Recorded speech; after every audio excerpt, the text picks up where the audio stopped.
Welcome to another episode of The Modern Hotelier. We're excited to release this episode with Elle Rustique, the CEO and founder of TipBrightly. David, what were some of your favorite takeaways from this conversation? Well, it's just great meeting another entrepreneur who had a vision, made it happen and is she's very passionate about what she does. And, it's making a difference, I think, in just the industry and in people's lives who work in the industry. So I loved learning about cashless tipping. Agree.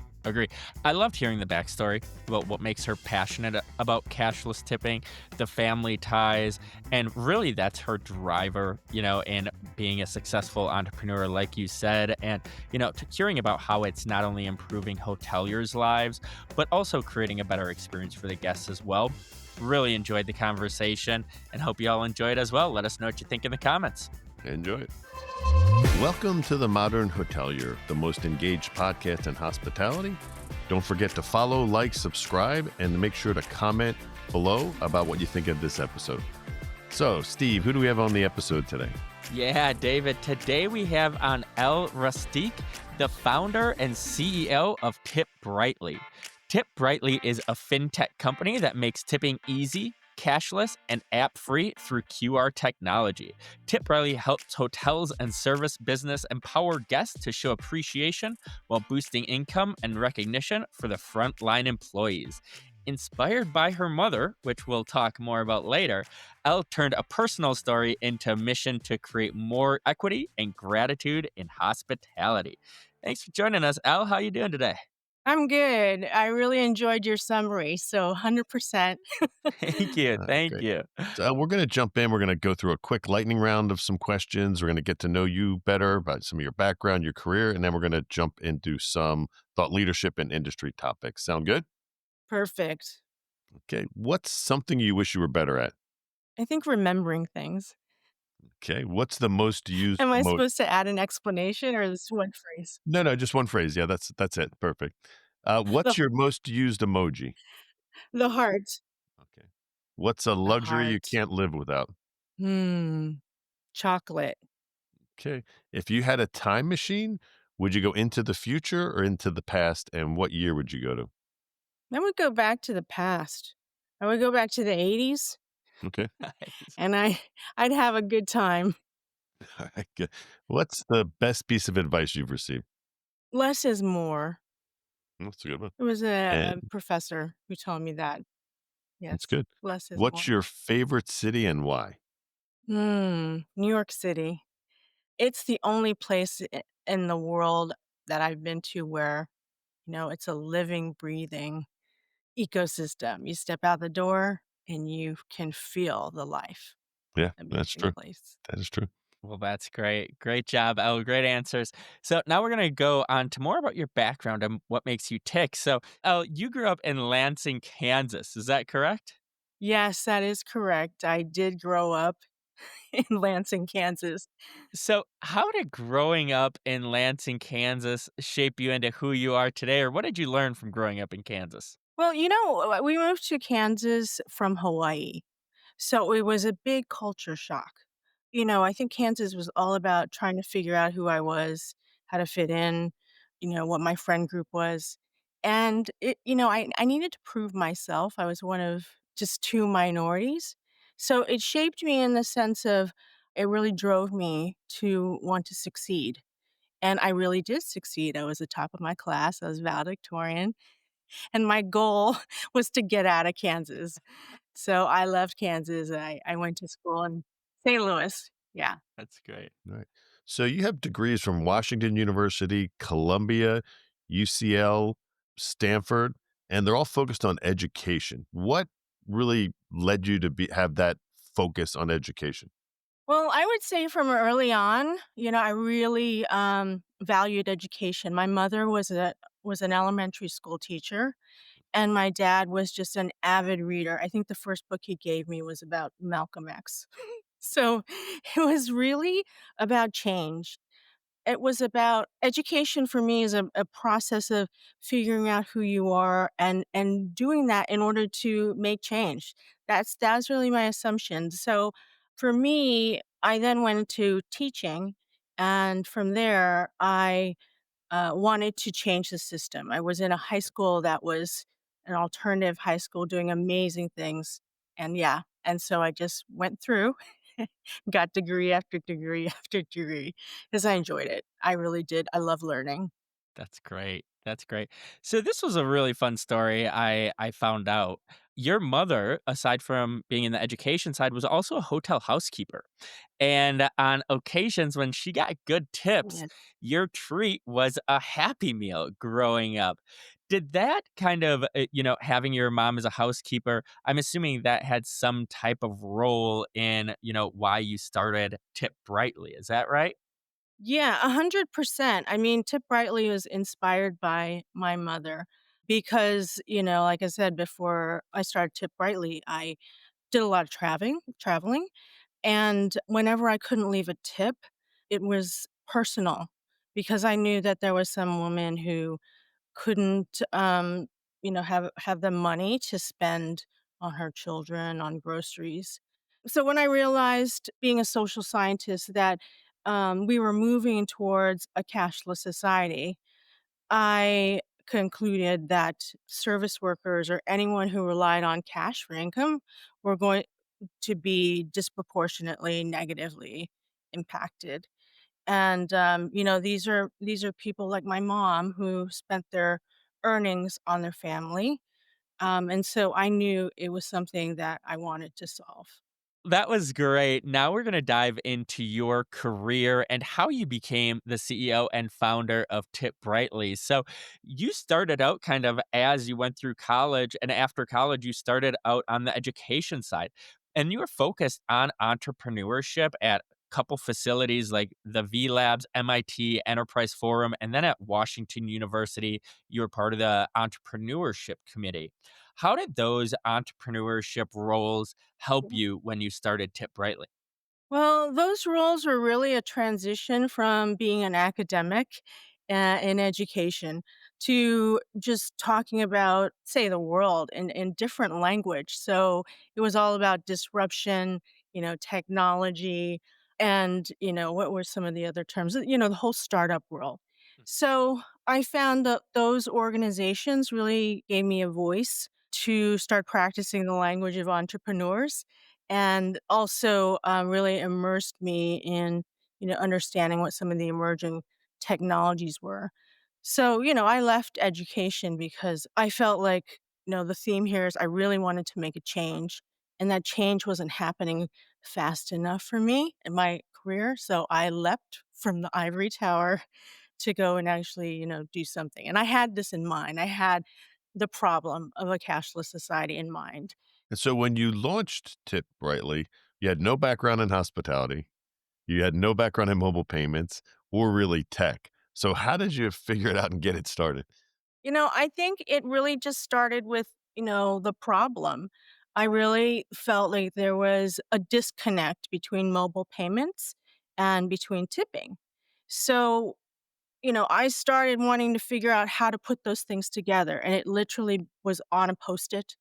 And, the more and more I wanted to figure out how to enable it, I just, kept building it out. And I was fortunate to have a CTO who was able to translate my ideas into code. I don't code. I'm a non-technical founder. And then, alongside these organizations and also meetups, because Tip Rightly is based in Silicon Valley. It's where I live, and it's just a fertile ground to learn about, how to start up, how to, find product market fit, how to create an MVP, and all of it is under $20 a session. Right. So I really took advantage of that. It was like basically an independent study, and I had my problem that I wanted to solve. I think that was key because I could relate everything to what I wanted to do. So it took me through the process of creating, an MVP, a prototype, and then from there, I just learned about the industry and went about being a researcher and asking, you know, "What do you think of this solution? Do you think it's a problem?" Applying those kinds of skills that I learned from education as a researcher. And then coupled with My love of learning. So I feel like if there's something you don't know, you can figure it out, or you can find someone who knows it. Right.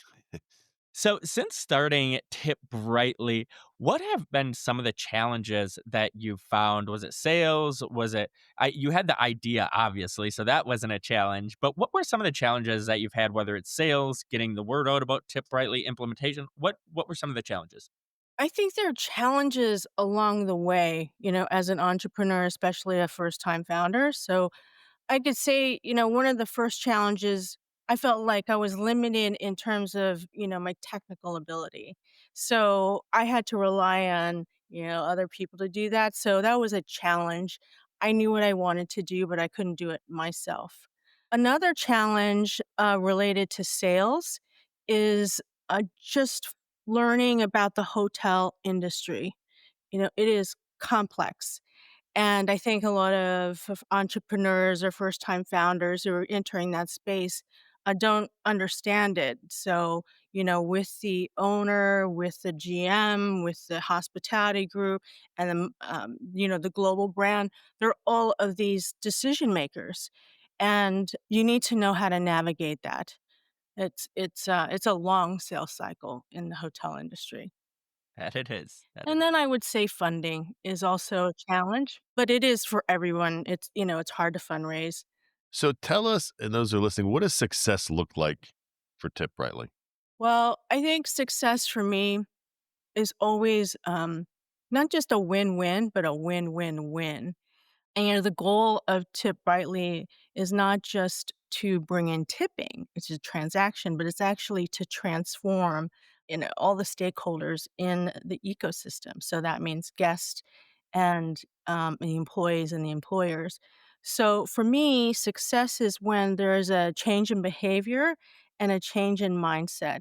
So, for employees, they're now empowered to receive tips and to modify their behavior. They know that their actions, will result in better tips. And now, we have this no tax on tips. So that's actually a whole other thing. And then, for the guests, they now have an easy way to express their appreciation. It's seamless. They can use their phone. It's contactless. It's clean. And I think that Tip Brightly actually has a way of educating guests. So that's a success. And then finally, with the employers, there is, a whole dynamic that's happening with recruitment and retention, and it's very high. And so I think the industry, they tend to want to hire and fill these positions. And my belief is, why not take the employees that you have and value them and reward them and recognize them? And Tip Riley is a program that I believe can facilitate that. So success is when there is this cycle, of appreciation and everyone's benefiting. This episode is sponsored by TipBrightly. At TipBrightly, they've proudly built the first integrated mobile payment system for the hotel, travel, hospitality, and tip services industries, enabling digital cashless tipping, real-time feedback, and data analytics. The TipBrightly mission is to create products that will educate consumers, empower employees, and enable businesses to make emotionally intelligent, data-driven decisions. TipBrightly is optimizing existing technology in the mobile and financial space to design more seamless and transparent systems of digital cashless payments in industries where employees rely on tip-based income. So now we're going to dive into the industry thoughts section, kind of the thought leadership side of things. And you touched on this a little bit, but I want to dive a little deeper on this. You know, the big problem we've had in hospitality has been labor shortage. How have you seen Tip Brightly not only increase morale, but also retention in hotels with the hoteliers? Yeah, so I mean, as a researcher, the numbers on retention are slippery because it's longitudinal and you have to start somewhere and you're not sure, like, when the tipping is. So, I would say just from a numbers point of view, it'll take a while to really, figure that out. But I would say from anecdotal evidence from our GMs, they're saying that it's improving.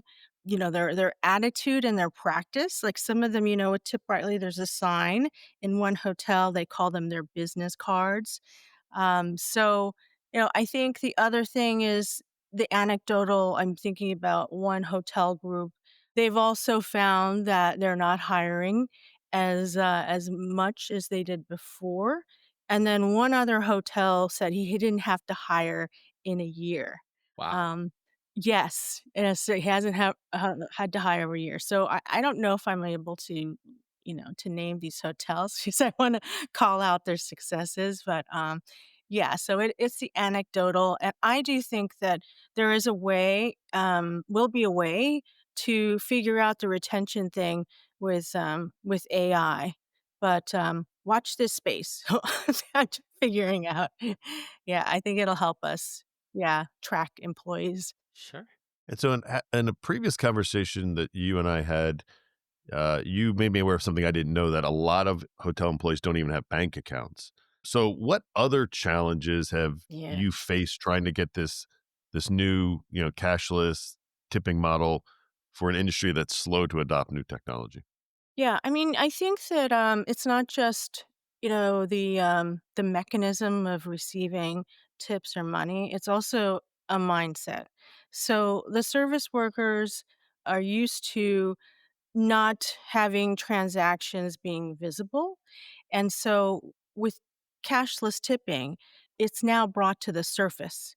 And so there's a skepticism, what's going to happen with these tips? Am I going to get taxed? And so there's a fear. There's fear basically. The other worry is related to the fear is about taxes. So that has always been a big challenge with tipping is, being able to explain to them that, you're going to receive tips is going to offset the taxes, but it's hard to kind of figure that out. It's sort of like you get tips and it's going to take away from taxes. But again, that will change and I think it'll be clearer about the guidance that we're sending. But yeah, skepticism and fear.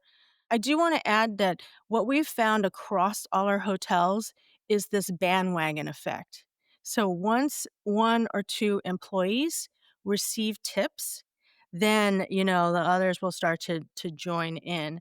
That's just been consistent, and especially if it's a big tip, everyone Right. feels like, okay, I want that $50. Right. Absolutely, absolutely. So, I'm curious about your perspective on this. Being in kind of the hotel tech space, are there any trends you're seeing on the tipping side, on the technology side, or even on the hotel side that excite you in hospitality? Yeah, I do. I mean, I think the one thing that's very exciting, I think about data is that, all of these transactions and relationships are generating data. And I think that, with AI, there is a lot of opportunity for insights to be generated. Like, for example, we have a huge database of guest feedback, and we know who's received the guest feedback. And then we have the date. So there's a lot of things you can do, like, oh, it turns out that on Friday, most people get really positive feedback, things like that. So that's one side. The other side is just, things that are evolving beyond the QR code. So, how do you initiate the transaction? Most of us meaning, the digital tipping companies are using QR codes, but there are now, RFIDs where you can tap. There's also digital directories, which we're exploring as well. And, who those kinds of things that are really taking the tipping away from the print to other forms and non paper, which is actually pretty, it's a good thing in terms of, sustainability. So, this is the $1,000,000 question. What advice would you give to someone who is interested in becoming CEO, starting their company that's in hospitality? Honestly, I would say, be patient Right. and be prepared to, fail early and often because there's a lot of, learning along the way and things take longer than most entrepreneurs. I think we want to get things done right away. And with the hospitality industry, things don't move that quickly. So patience is important, and you just have to keep trying all these different ways too. So it's persistence, you need. So I'd wrap all of that in my Yeah. advice. Good advice. Yeah, I agree. Great advice. Great advice. So, Elle, we've been asking you the questions this whole time. Now we're going to turn the tables and let you ask David and I a question. I'd like to ask about what makes a good podcast and interview. Without naming them, what makes them quite memorable? I think kind of one thing that makes it memorable is almost what you did on this podcast was tying in kind of that emotion or what made you start your own company. What is your kind of advocacy for change in hospitality and what is your passion behind that? So when you come across people like yourself and other people in the industry who are extremely passionate about either working in hotels or trying to make the industry better, I think that makes some of the best podcasts in my opinion. David, what about you?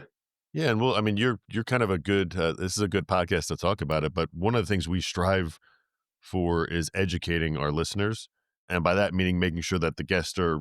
Yeah, we've got diversity. We've got different type of people from either be hoteliers or hospitality tech, and so to me, that's what makes a good podcast when people are actually learning something from the podcast versus some podcasts where it's just people Mm. talking. And if you're always listening to the same people, you're not going to learn as much as listening to new people. And yeah, we're closing in on I don't know how many episodes, but I 200. think that's one of the best things of a podcast. If the listener is entertained and learning, Oh, that keeps them hooked. So congratulations. And then I have one other question. So, what does success look like for the modern hotelier? What Taking does it over look the like? podcast world. That's what we're Maybe doing. it's what does it feel like? Sometimes yeah. yeah, I mean, I think we just wanna continue to grow, not only on as a podcast, but as a media company as well. We have some pretty big goals that we've talked about, but I think always we just wanna create the best content for hospitality and beyond that, whether that's featuring hotels, tech folks like yourself, or hoteliers, just creating the best content we possibly can. yeah, I think that's it for us. It's just about Yeah. yeah. If you focus on the quality, everything else will come, in my opinion. And we've focused on that and trying to make sure that we are continually also trying to improve what we do. So each year we add a little wrinkle or we add some new elements. Our media side of the company is really taking off. So that's exciting to see. So like Steve said, just gotta just keep pushing. As you know, being an entrepreneur, just gotta keep pushing. Speaking of quality, the guy who makes us look good, John Boomhofer, our producer, is going to join us here. Elle, he's going to ask you the last question before we get you out of here. I loved hearing your story about why you started your company and what your goal is behind that and the impact you want to have. And you named a couple of things that how it impacts positively team morale and retention. But I'm wondering, has there been a moment or a story that you can think of that has happened since you started that has really been like, yes, this is why I'm doing this. This is why I'm going to keep doing it. Anything that comes to mind? Oh, I have a story that just encompasses everything around about TipBrightly's success. So one of our first pilot hotels, I'm going to name him because I can't say enough thank you, but Hotel Eris in Asheville, North Carolina, and David McCartney's the GM. He had an employee who was a houseman named Anderson. And Anderson was amazing. I could see his feedback coming in, high stars, big tips. So we saw one feedback that just blew me away. And essentially, it was someone from the industry because they said that, that IHG, because it was a Kimpton hotel, should know about Anderson and should know that this system that's in place is helping to recognize employees like Anderson. And so I don't know what happened or who that person, but like, within a week or two, we got a call from Kimpton Hotels. And so I really think it was Anderson who did that. So that's what I mean. And we started off with Anderson, this hotel that was our pilot, and then Kimpton, which really has made a difference for us, and then, and so on. But that's the root. It started with an employee. Very cool. Wow, Well, it's awesome. that's great. Well, that does it for another episode of The Modern Hotelier. This is where you get to let people know, Elle, where they can get in touch with you, where they can find out more about TipBrightly. Okay, well, great. So for all of you who are on LinkedIn, you can find me on LinkedIn. Send me a message, connect with me. If you're interested in learning more about TipBrightly and getting a demo, you should go to our website and just click that button, book a demo. And I also love to talk to people, and so you can reach out to me as well. So it's ELLE@tipbrightly.com, and I have no problems with doing that. 'Cause yeah, Great. I love to hear from people. Well, that does it for another episode of The Modern Hotelier, the most engaged podcast in hospitality. Whether you're watching or listening, we appreciate you and hope to be with you again soon. Thank you for joining us, Al. This episode is sponsored by TipBrightly. At TipBrightly, they've proudly built the first integrated mobile payment system for the hotel, travel, hospitality, and tip services industries, enabling digital cashless tipping, real-time feedback, and data analytics. The TipBrightly mission is to create products that will educate consumers, empower employees, and enable businesses to make emotionally intelligent, data-driven decisions. TipBrightly is optimizing existing technology in the mobile and financial space to design more seamless and transparent systems of digital cashless payments in industries where employees rely on tip-based income. You made it to the end of The Modern Hotelier. Thanks for watching or listening. The Modern Hotelier is produced by Modern Hotelier Media. Make sure to like and subscribe if you're listening on YouTube, or subscribe wherever you get your podcasts. If you know a good guest, sponsor, or have media needs, feel free to reach out to us at hello@themodernhotelier.com. Thanks and have a great day.